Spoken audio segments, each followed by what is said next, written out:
you for coming today. And apparently everybody has given Kimberly some cards. In a moment I'll announce who's going to come and talk about their business next month. But if you want to do it for future months, Kimberly's right down here, and give her your card if you haven't done that. And in future months we'll be able to pick another name and you come up and talk about your business. So we have a special person here with us today, the former president of Lone Star College here, Susan Carr. Would you stand up, Susan? Thank you. Yeah, she did a great job when she was here, and I told her she picked a great successor in Leanne Nutt. So thank you, Susan, for coming. Do we have any veterans here? If you are, please stand.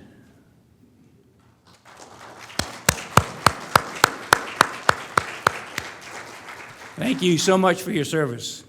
For those of you who are new, we meet the second Tuesday of every month here in Beckendorf Center at the college. And we don't charge for food. Food is great, I hear today. But if you would be willing to donate, there are bowls on the table. If you'd be willing to donate for lunch, we'd appreciate that very much. And somebody today asked me about sponsorship. If you would like to sponsor a luncheon, luncheons are $200 to sponsor a luncheon, and we have your name on the tables and advertise on the website and all. We would appreciate that as well. Now, future speakers, next month's speaker, Lynn Nagel, was going to be here today, but she had to go to San Antonio for some family health issues. And in September, Mary Burton from Tomball Pregnancy Center is going to be speaking. She is awesome. She spoke a few years ago, and she's just going to be great. And then in October, Dr. Scott Stripling is going to come talk to us, and he spoke here before, and also he's going to be just wonderful. And then in November, for our veterans program, we will have, we don't know who the speaker is going to be yet, but it's going to be a great speaker, and we honor all of our veterans every November. And then in December, the Concordia Lutheran Chancel Choir will be here, and every year they put on just a great concert for us. So, okay, we're going to have the best mayor in all of the United States come up here. Miss Lori Quinn's going to come and introduce our speaker.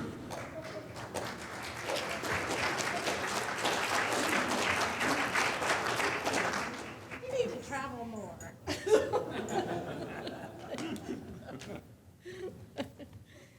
Thank you. I have the honor of introducing our speaker. And if I'm doing this a lot, it's because don't get old and have cataract surgery. It's really hard. So if I'm doing this, it's because I can't quite get the glasses yet. Not yet. So I met Michelle, we were talking about over 10 years ago.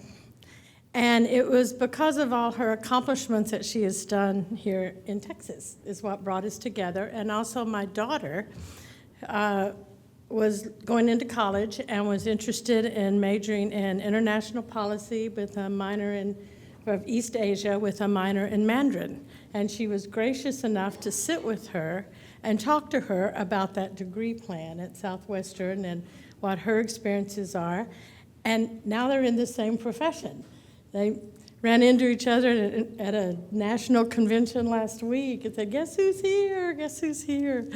But they do global education. Michelle is the co-founder and chief academic officer to the Top Education Group that specializes, it's in Houston, and specializes in helping Asian students study at American high schools and colleges. She worked for HP for 15 years before that in the PC and servers group. And then she's from Sichuan, China. She attended Peking University, majoring international politics. She earned a BS in business administration from the State University of New York. She also has an MBA from San Francisco State University. She's a very active member of the Asian Chamber of Commerce in Houston and an accomplished Toastmaster. She was president of the Chinese Association of Professionals in Science and Technology. and she is currently a board member of the Peking University Alumni Association of Houston. She lives here in Tomball with her husband, Gary. Gary. And they attend Harvest Baptist Church on Mishki. So all of these accomplishments, everything that she's done, that's how I knew Michelle. And then a year ago, I heard her speak at a small gathering and was just astounded at her story. In her humble way, her story is frightening, but it is also, I came away with the sense of inspiration in what she challenged us to do. And I was so grateful and loved to hear her story, and I'm going to let her tell that. So that's when I said we need to have her come speak at CBL. And so I would like to introduce to you Michelle He.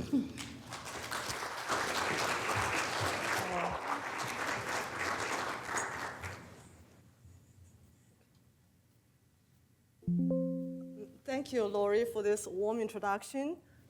Hi, everyone, and thank you for coming here. Can you hear me okay? Yeah, I'm here to share with you my life story in a very condensed format. Actually, last Tuesday, a week ago, June 4th, marked the 35th anniversary of Tiananmen Square protest.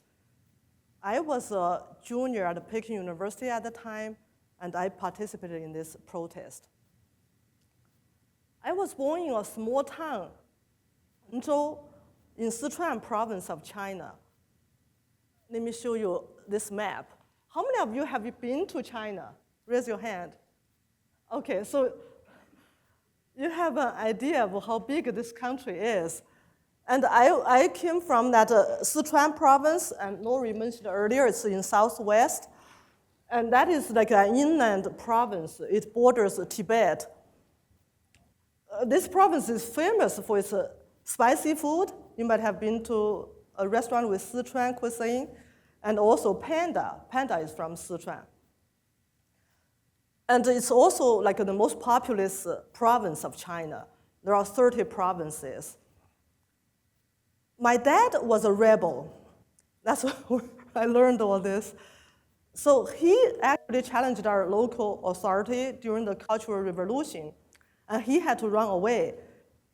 So he took my mom, who was still his girlfriend at the time, and two friends on a 1,000-mile fugitive escape from Beijing to Tibet.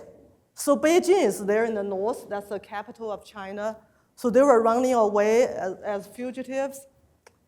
So they reached the border between Sichuan and Tibet.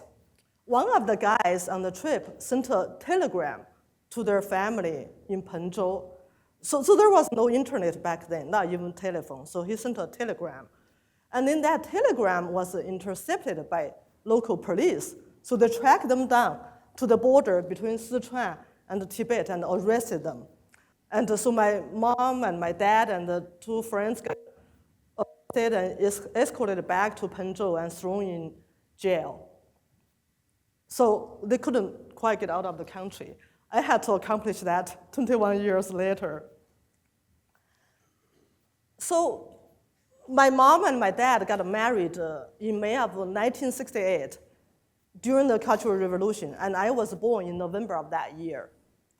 The first 10 years of my childhood came straight out of the book, 1984. Food was scarce and rationed. Every citizen would get 5 grams of sugar and 30 pounds of rice and 1 pound of meat per month. So growing up, I always craved meat, and I never acquired the sweet taste. I have no sweet tooth, so no dessert for me. The first time I ever ate ice cream, I was a teenager, and I didn't even know that waffle cones are edible, so I threw it away. And the first time I saw chocolate was in college, in Beijing. I saw some chocolate there. So, and when I was growing up in our tiny little home, there was no indoor bathroom, no indoor plumbing, no air conditioning, heating, no television, no telephone. Just picture North Korea. In fact, there's a nickname for China. It's called West Korea. My dad taught me to be curious, studious, and rebellious. He told me not to trust any government. So I don't trust the US government either. I worked very hard and I took the Chinese entrance exam before I graduated high school. That's called Gaokao.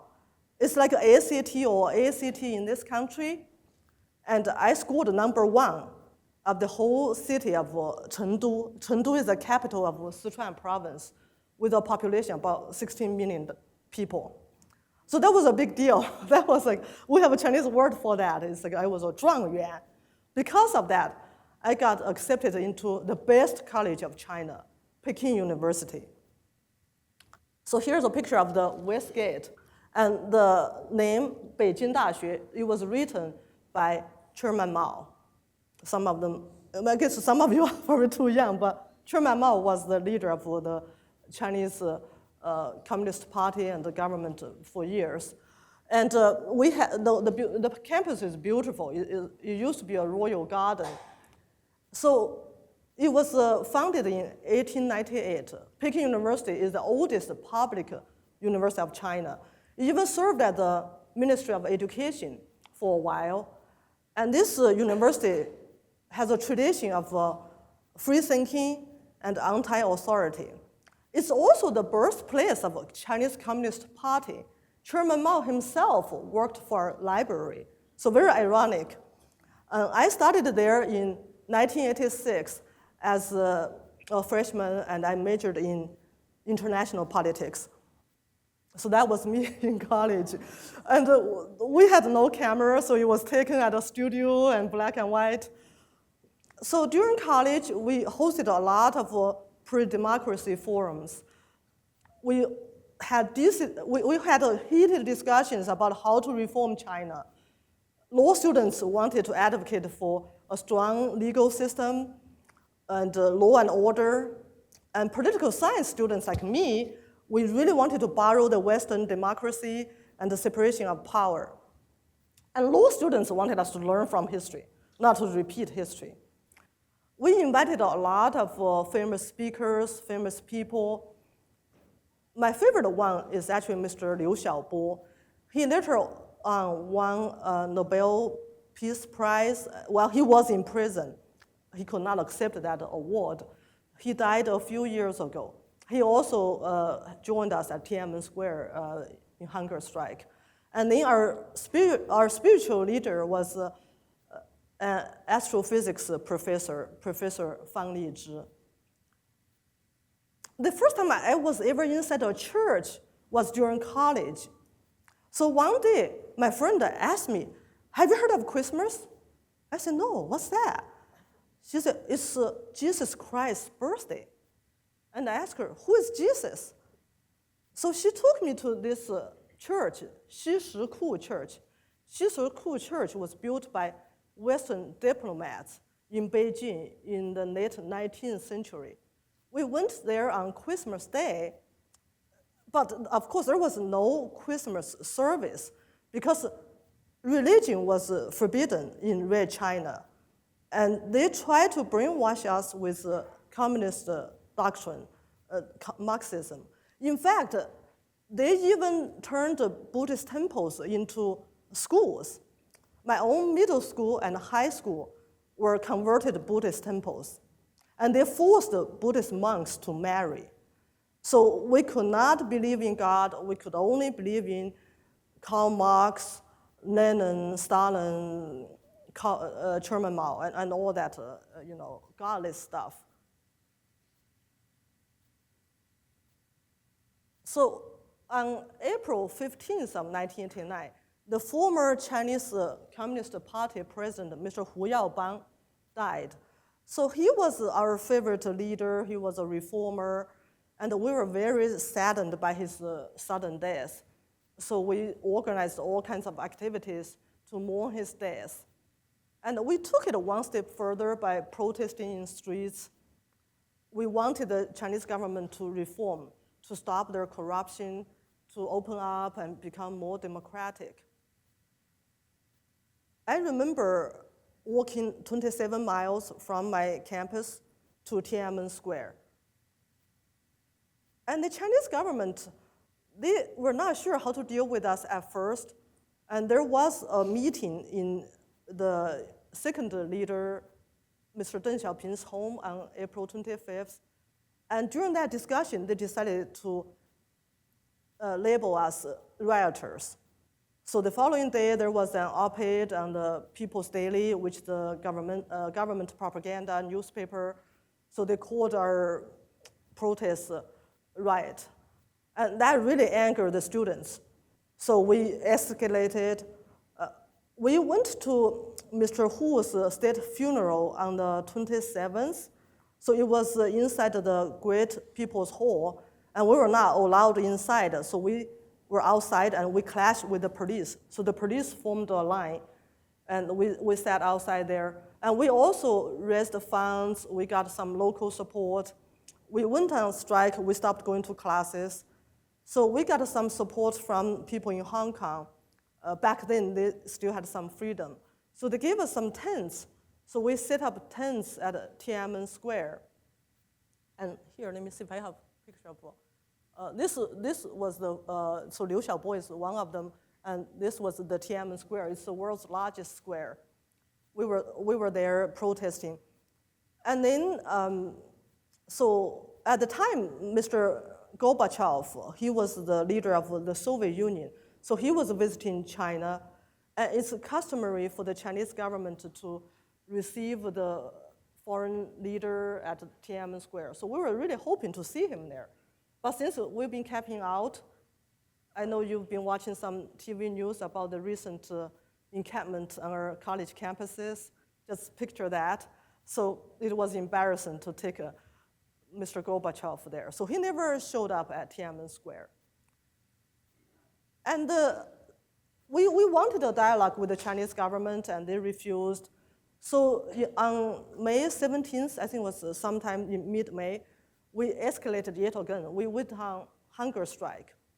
I remember I smoked cigarettes for the only time during my life, just to curb my hunger and my appetite. And then the government responded by enforcing martial law. So it escalated even more. And towards the end of May, we raised this goddess of democracy. It was modeled after the Statue of Liberty. So we were really hoping to change China to get freedom and liberty. Of course, that's not what the government wanted. So they decided to crack down on us. So on the afternoon of June 3rd, I was protesting in Muxidi. It's west of Tiananmen Square. And then the People's Liberation Army was moving in. And because they had the order to clear Tiananmen Square. So they started shooting.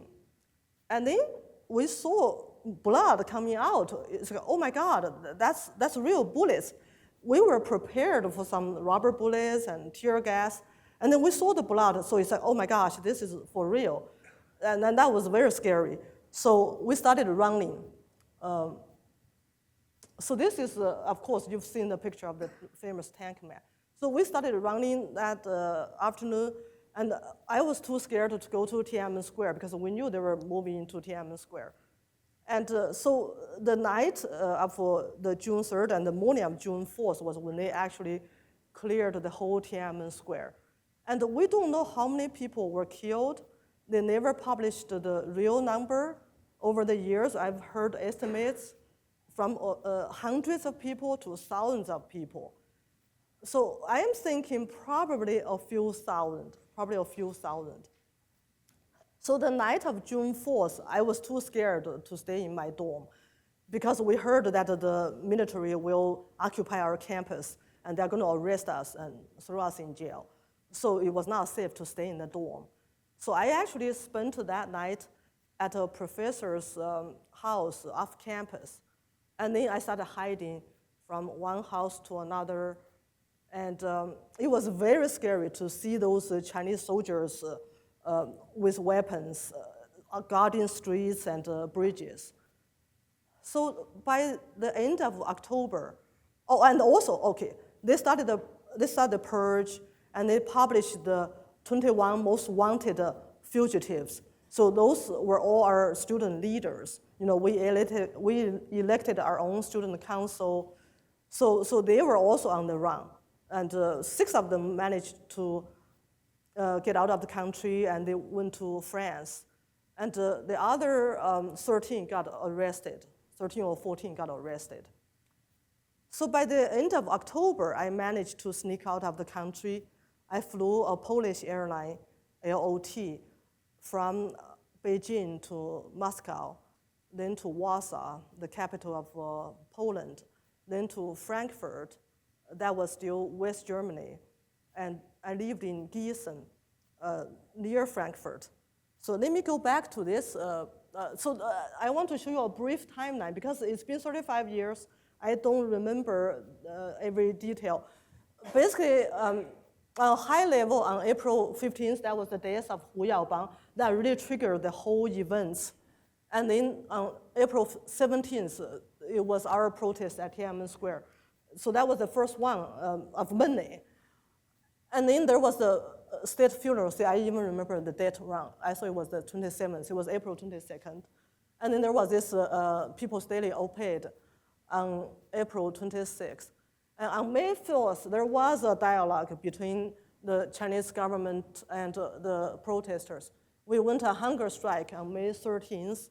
May 15th to the 18th was a Gorbachev visit. And then martial law was May 20th.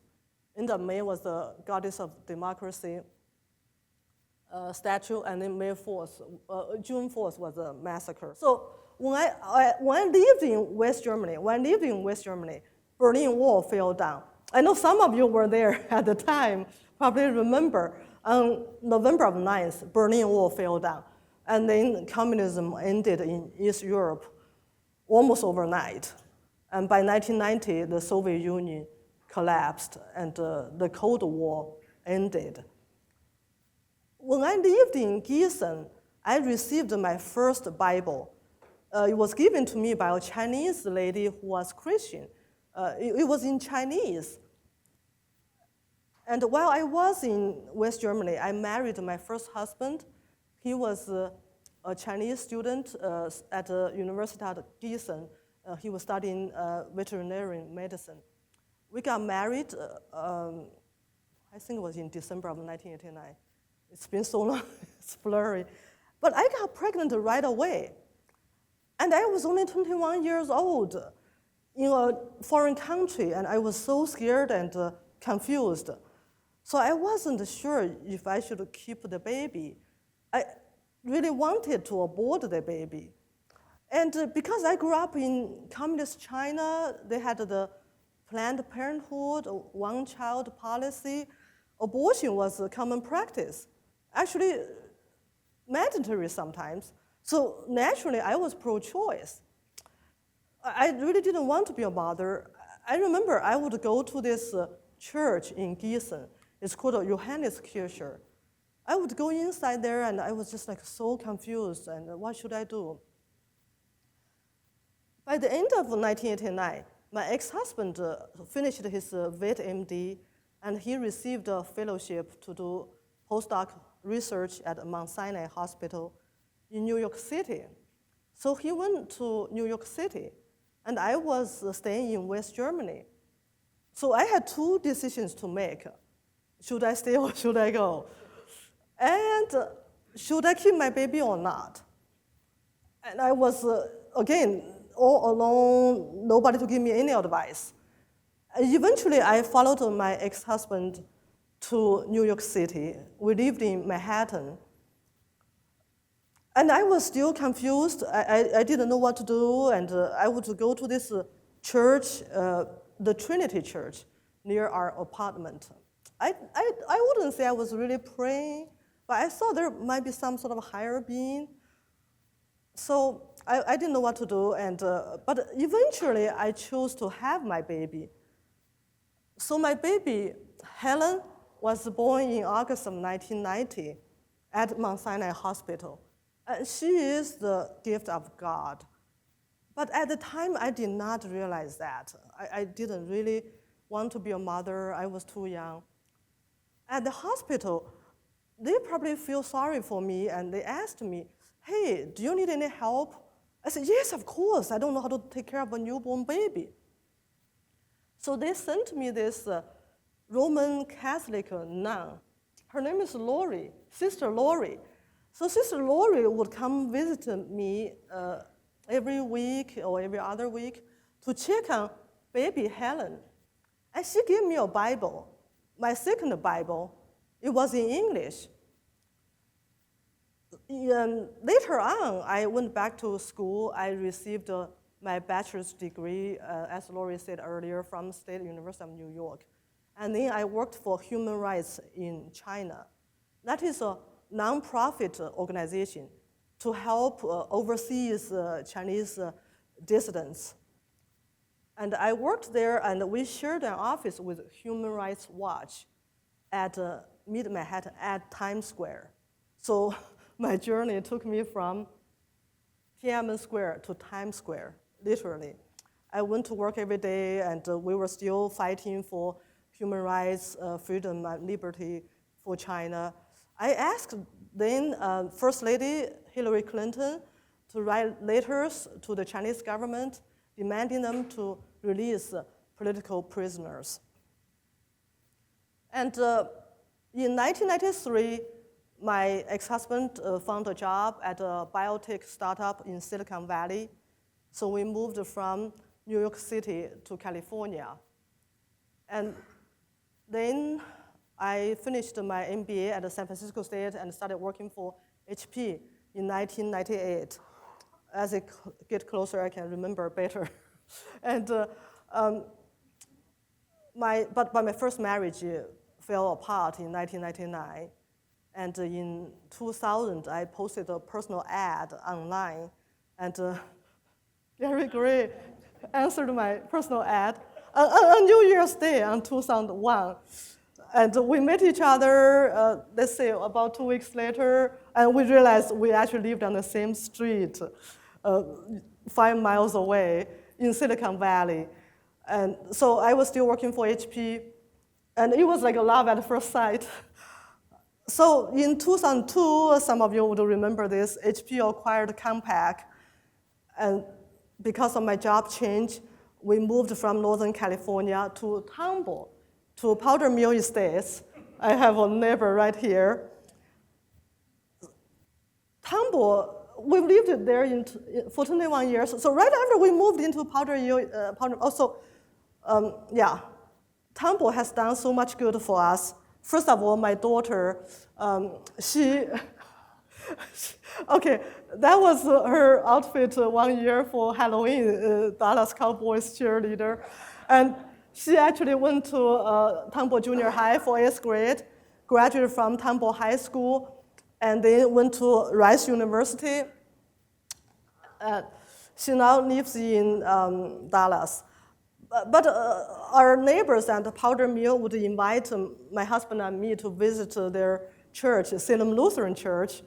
So I became a CEO, church on Christmas and Easter only. I did not believe in God. In October of 2013, I got laid off the first time and probably the last time as well. And I was devastated.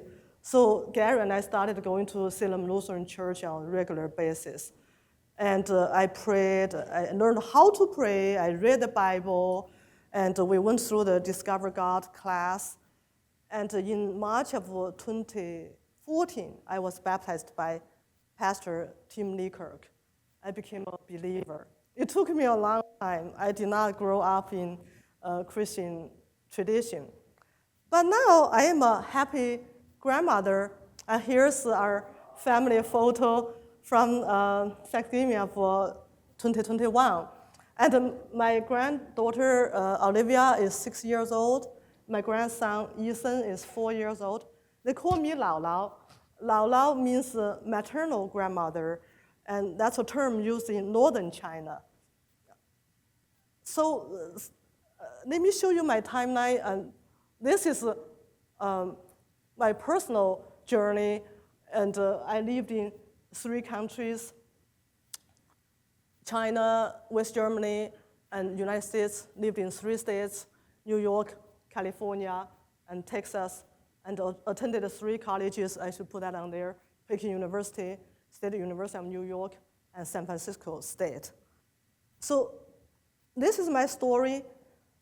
And I want to borrow the realtor's words to close my story. I am a daughter, a wife, a mother, a grandmother, a business owner, a fighter, a survivor, but most importantly, I'm a believer. Thank you. God bless you.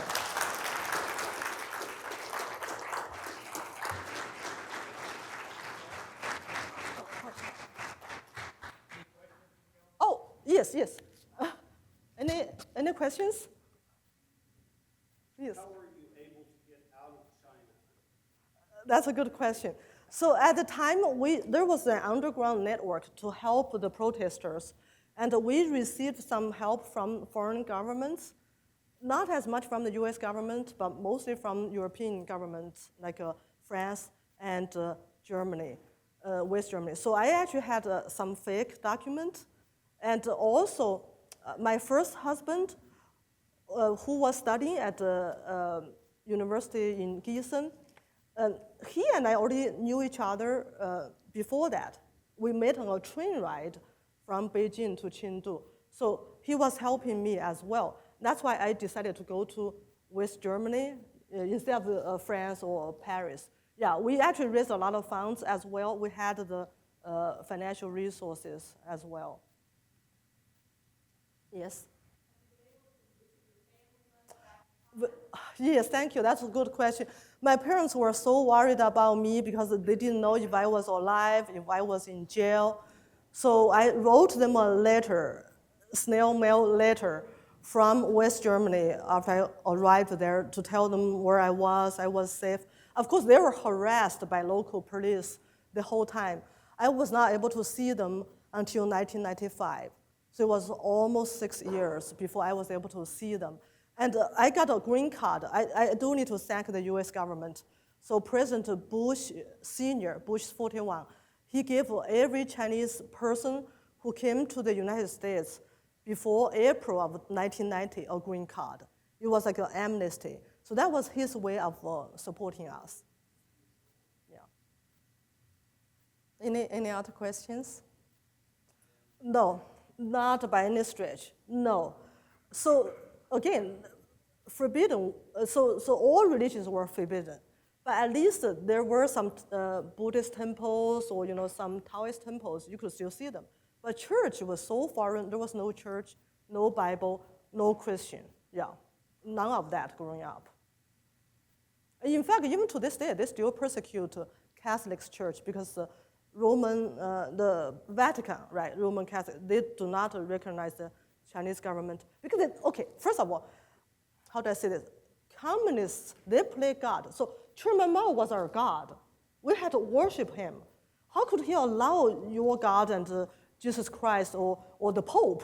No, he would not allow any of that. Yes, the threat is real and it's here. You have all watched the students' protests in this country on our US campuses. People would always say, hey, does that remind you of your protest? No, I'll tell you why. Because our protest was for freedom, for liberty, for democracy. These students are for terrorists, for Hamas. It's not the same. They are for communism, and we were anti-communism. But communism has so infiltrated in this country. Just look at our higher education. They are teaching them Karl Marx. They are teaching them communism. They are teaching them that we are getting rid of the individualism. We are getting rid of capitalism.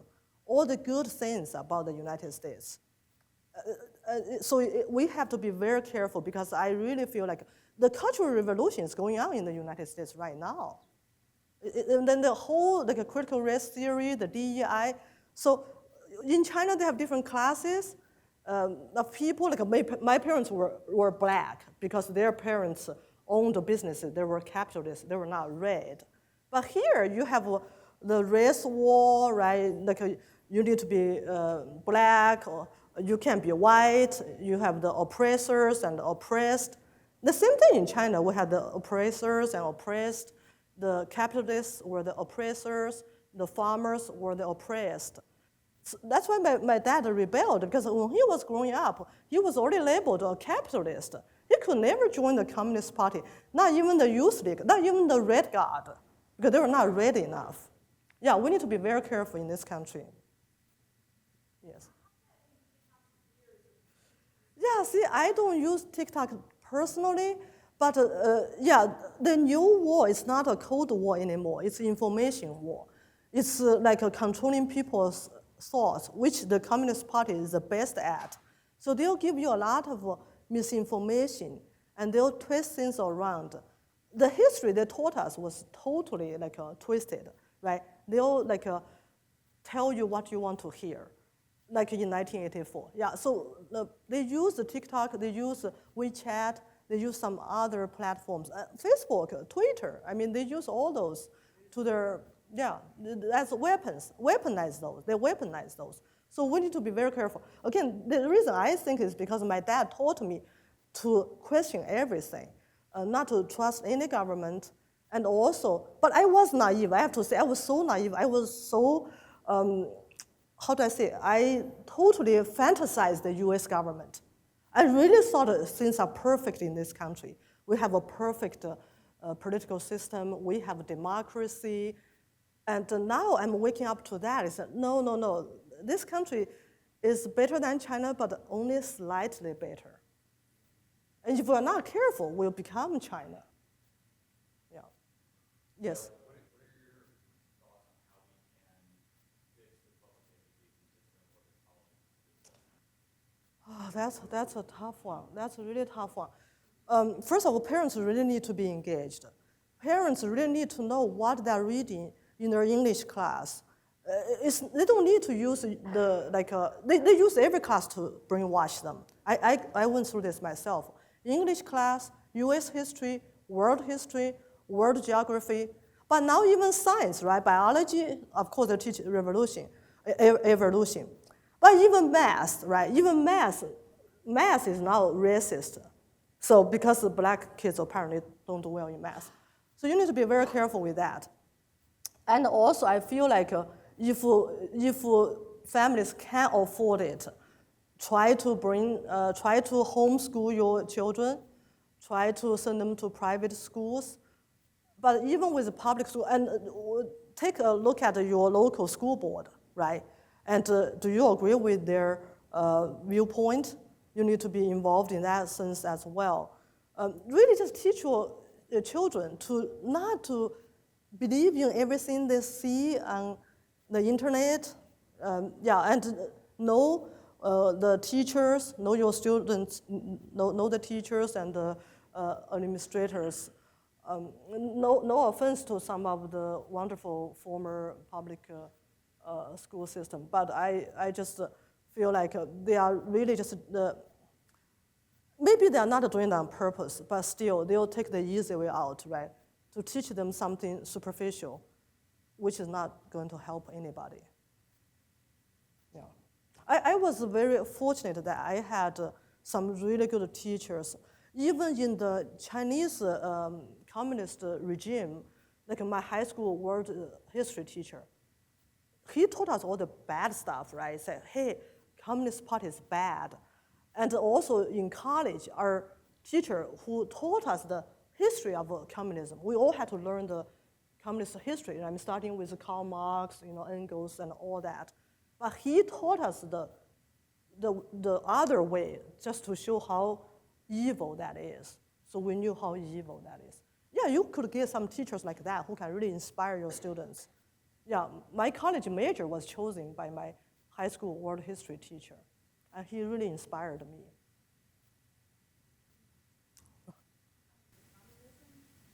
Yes, okay, that's what we were taught throughout our Chinese education.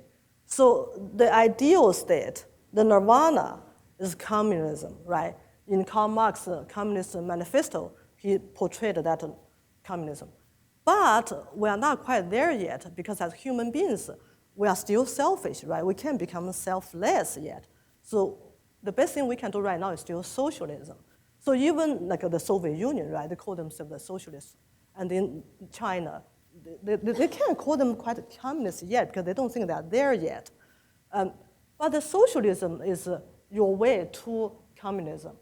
But certainly we have some confusion about like Northern Europe, right? Like Norway, Finland. Are they socialist? Well, they have a lot of welfare. They are kind of welfare state, but they are not in the socialist sense of like China or Russia, right? Because they have, for one thing, they have a free election, right? They have free press. Okay, so how many communist countries are there still in the world? So official communist countries, do you know? There are only 5. Only 5 real, they still call themselves communist countries. China, Vietnam, Laos, North Korea, Cuba. So 4 in Asia and 1, that's Cuba. So they are still supposedly communist, yeah.